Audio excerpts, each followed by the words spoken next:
on the phone right now. We're going to check back in with your captain of your Worcester Railers, and that would be Jordan Smotherman. What's going on, Jordan?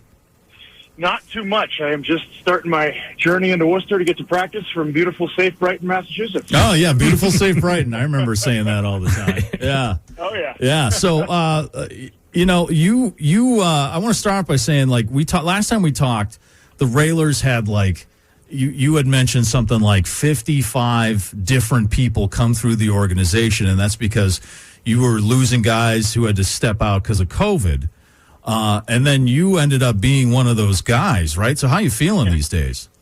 I'm feeling good. I am looking forward to getting back after on Friday. I've been kind of making a gradual return since I finally started getting my negative test back on, I think it was like Monday this week, actually. So I am looking forward to getting back in that room and helping these guys kind of right this ship and start winning some games. Yeah, I'd like for you to get another hat trick so I can get 20% off another hat. Well, I've been on a good streak when I've talked to you, so hopefully we can keep that going. It's all me. Yeah. It's all me, Adam. Yeah. There are some good there are some good deals this weekend though, because it's games Friday at 7, Saturday at 7, and Sunday at 3. And Friday they have what's called 2, 3, 4, 5. So it's $2 popcorn, $3 soda, $4 nachos, and $5 Bud Lights on Friday. $10 tickets with a student ID. Saturday night there's a game at 7, and then Sunday it's a kids giveaway. Apex arcade cards and water bottles to the first 1,000 kids, and all the details are online at railershc.com. So looking forward to seeing folks out at the games. Tomorrow night's game, please pronounce the name of the team you're playing. So, in English, it's just Three Rivers, but right. in the French version, it's Trois Rivières. Trois, right? Yes. As in Menage? Yeah, exactly. That's what it is. See, that's the only reason why I knew how to. Me and Adam were going back and forth, like, how do you really pronounce that? And I said, well, it's Menage à Trois, so it must be Trois Rivière or something. I think they were toying between that and what they actually went with for their team name, which is the Lions. So I think you guys are onto something. When they told me when I announced them, I have to call them Trois Rivières. I'm like, dude, they're playing on our ice. I'm calling them Three Rivers. Hey, how about a little respect for the birthplace of hockey? Okay, for crying out loud. My bad. So that's tomorrow night, and then it's Adirondack Saturday and Sunday, right? And yes, yeah. So it's a huge weekend for us. Yeah. So how's it looking for you guys? I mean, are guys starting to come back into the lineup now? Are things getting back to it? Yeah, we had a couple guys that were returned on loan from different teams, a couple guys coming back from COVID, including myself. So we should have pretty close to a full lineup this weekend. We got Ken Appleby back. He missed Monday's game because he was down at the All-Star game in Jacksonville. So, that's a lot of good, fresh energy injected into the lineup this week, so that should be helpful. Yeah, Appleby's really exciting to watch, and that's great that one of the Railers made it to the All-Star team. Now, my question about him, so I used to work with a guy, you kind of referred to this earlier. I used to work with a former NHLer, Lyndon Byers, who was an enforcer on the Bruins and on the Sharks, and I think you're familiar with his work, right, Jordan? Oh, yes, absolutely, yes. So he always had, like, hockey players always have nicknames for guys that kind of have something to do with their, like, he would call Don Cherry Grapes, Yeah. And who was it who was it that had the nickname Turk? Loke on the Railers? On the Bruins. On the Bruins.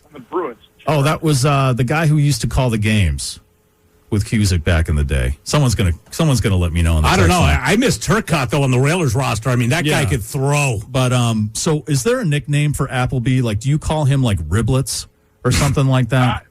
I mean, he's just in typical hockey fashion, a shortened version of his last name. So everybody just calls him App. Just Apps, Apps. Just Apps. Yeah, Apple. Yeah. Pretty simple. We're a very simple bunch when it comes to nicknames. I'm good. Mo. Most of the guys, VZ, who's V's. We're not super creative when it comes to our nicknames. Yeah, but he is very exciting to watch. So I mean, I hate to say this. I don't know if he'll be around too long because he's so good. It is a blessing that we have him here. He's a phenomenal goaltender. Yeah. He's big. He's confident. He's calm in the net. He's hard to score on. He's a great guy in the locker room too. He has just fallen into a situation where, Bridgeport and the Islanders have a backlog of very good goalies as well. And I think we're fortunate as a result. Agreed. Just a reference, our general manager, Bob Goodell, just texted. He said that was Derek Sanderson. How can you forget Derek Sanderson? Okay. With the fur coat and everything. He was called Turk? Yeah, that was his nickname, was Turk. That's what I'm talking about, Adam. Hockey players, at least the ones I know, they would make up these nicknames that had something to do with something so obscure nobody really knew. Okay. Why they called them. Occasionally you get those guys in the room. I don't think we have any in the room this year. We had Tyler Poulsen earlier in the year, and his nickname was Chipsy. I couldn't tell you the backstory Right. of that. You just don't know. I don't know it, but that was a random one.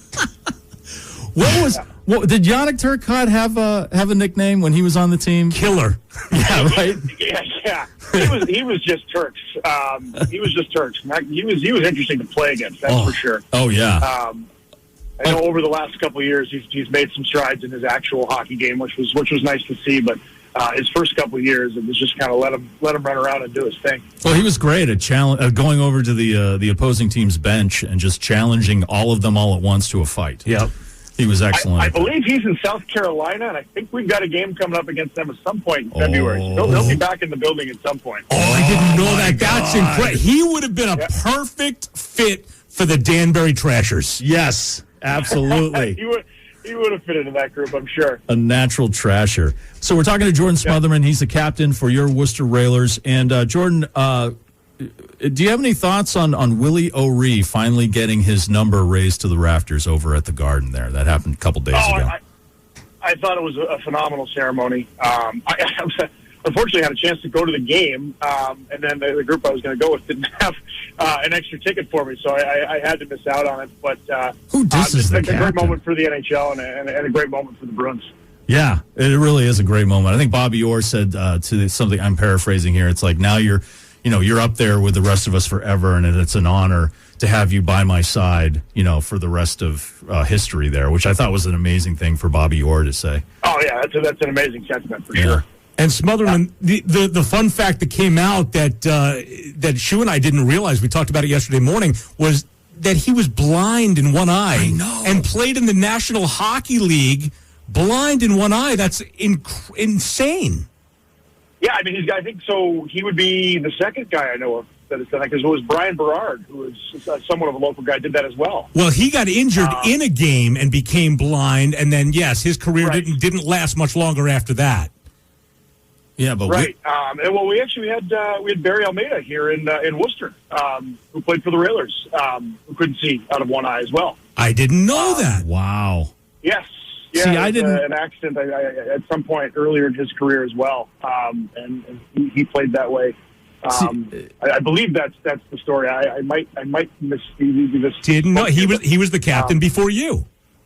Yes, he was. Yeah. See, the only guy I knew that played professional hockey with one eye, again, to bring up the Danbury Trashers, was the forward they had there, the guy with the glass eye, the French-Canadian dude there. But that's amazing. Right. Yeah. I can't even imagine being out there and only having one good eye. I can't even imagine what that's like. I mean, peripherally, there's so much that you have to be able to see, especially, obviously, if you're on the wrong side of the ice. So, I mean, those guys must have had a little extra something to be able to pull that off. That's impressive. Amazing. All right. Well, this is we've been talking to Jordan Smotherman, the captain of your Worcester Railers.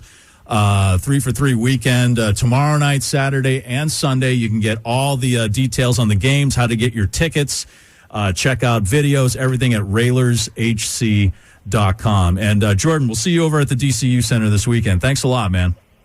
Sounds good, guys. Thanks for having me again. That's Jordan Smotherman.